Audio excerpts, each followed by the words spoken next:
So, marry for money.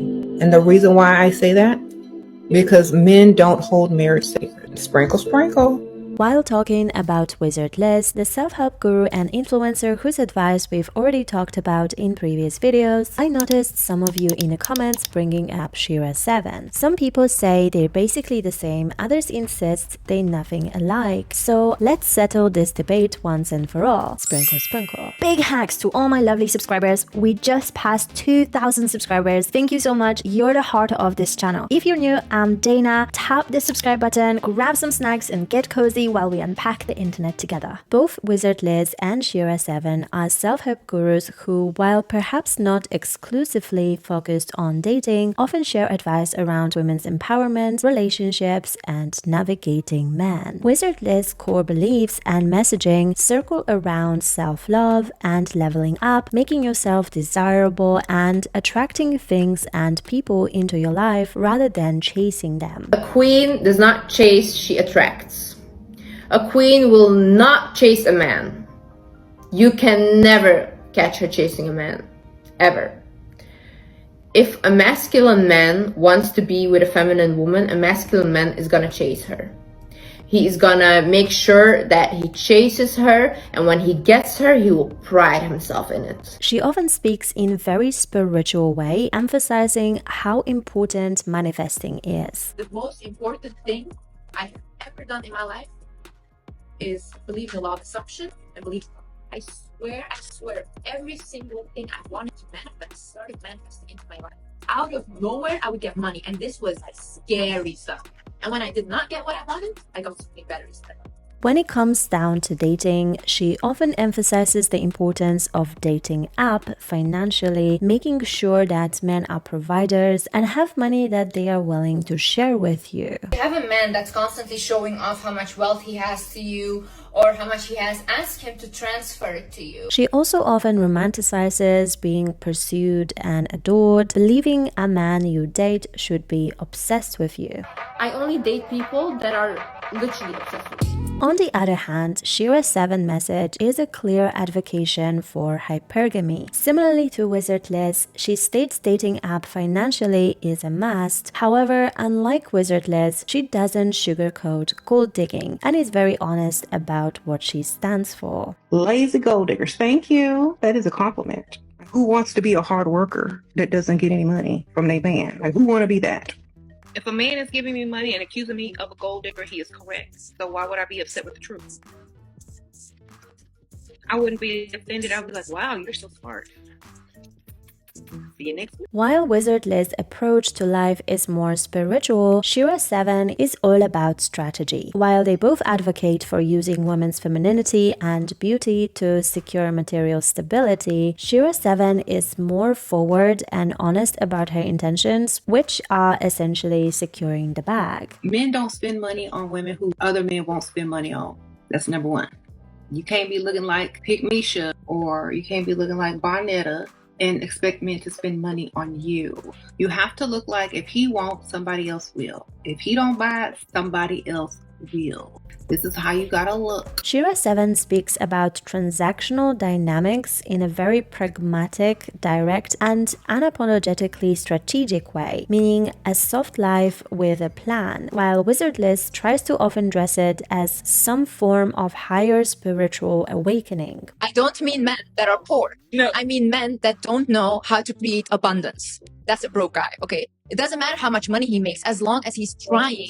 That's an abundant man. Exactly. Because a lot of people, especially women, they think like, oh, I just need a rich man. I've dated a very wealthy guy, probably the wealthiest guy I've ever dated. He was not generous at all. So that's a broke man. Yeah. What do I have with you? Unequivocally, there are a lot of shared messages here and quite a few significant differences between the two. They both say men should give more than they take, financially speaking, but Wizard Liz links the idea of taking money from man with the idea of traditional provider, while SheraSeven advocates for getting the big love altogether and focusing on what you can get from the relationship financially. Wizard Liz validates her way of thinking with the experience of growing up with her father and mother and their failed relationship dynamic. See, for example, for me, a broke man, how I classify it is like my dad.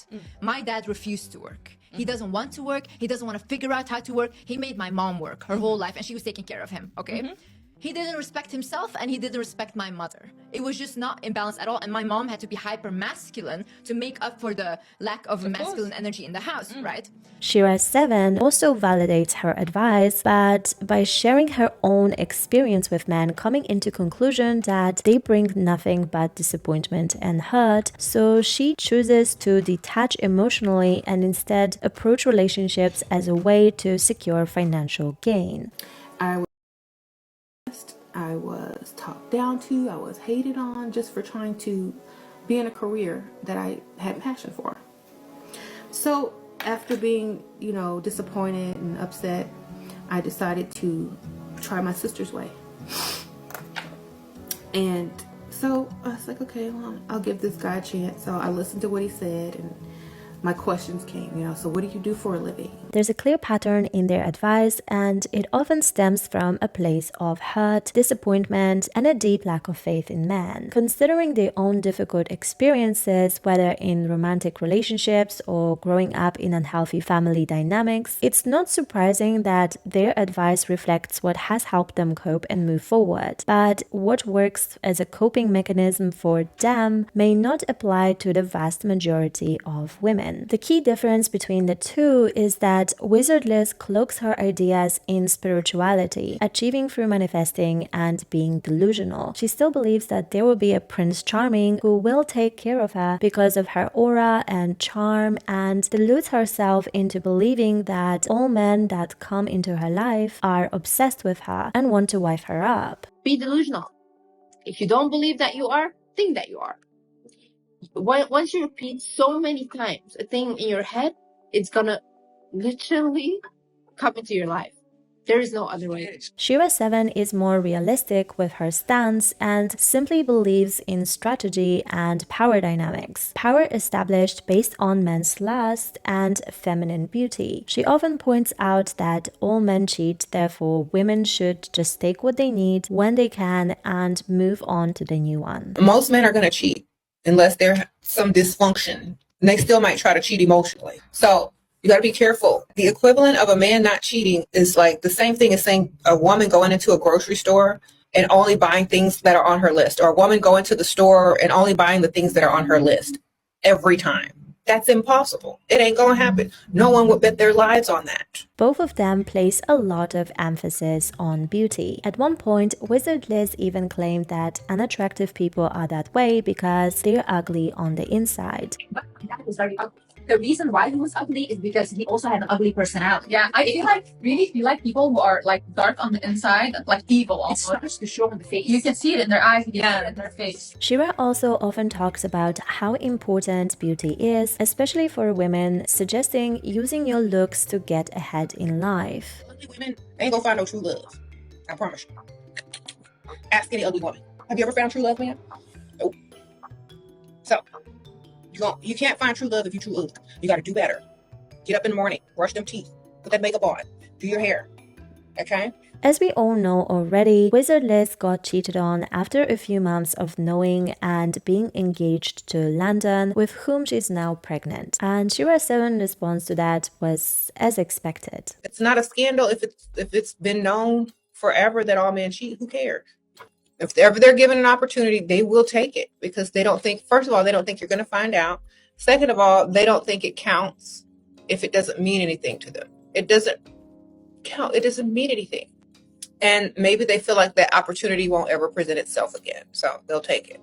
Who cares? Just get their money. To be fair, I would even go as far as to state that what happened to Wizard Liz helped promote SheraSeven core message even further, which highlighted a key philosophical split in their advice. Wizard Liz led with emotion and intuition, while SheraSeven led with advantage and total detachment. Now, would I personally listen to the advice of SheraSeven or Wizard Liz and run with it? No. These women who constantly push one single narrative, it's a content. Pick and choose what will work for you when you listen to anybody who's speaking online. including myself. Their advice have not gotten popular for no reason. Both seem to respond to a very cultural fear that women who are too soft or too trusting get taken advantage of, emotionally or financially. Their advice arises from a shared concern that giving too much without receiving enough leads to pain. If you take SheraSeven's advice to the extreme, you might end up emotionally checked out, treating every relationship like a business deal. Love becomes a transaction, and eventually you may attract partners who are playing the exact same game. And honestly, that can leave you feeling just as used, but in designer heels. Now, if you take Wizard Liz's advice to the extreme, you could fall into a kind of spiritual denial. You might ignore obvious red flags just because you think someone is obsessed with you while they are simply love bombing you. In both cases, the risks are similar. You start measuring love by how much someone gives, not how they make you feel, and you either become an emotionally detached sugar baby until your youth runs out, or you will end up getting love bombed and become an easy target for manipulators and narcissists. So which team are you on? Let me know in the comments below.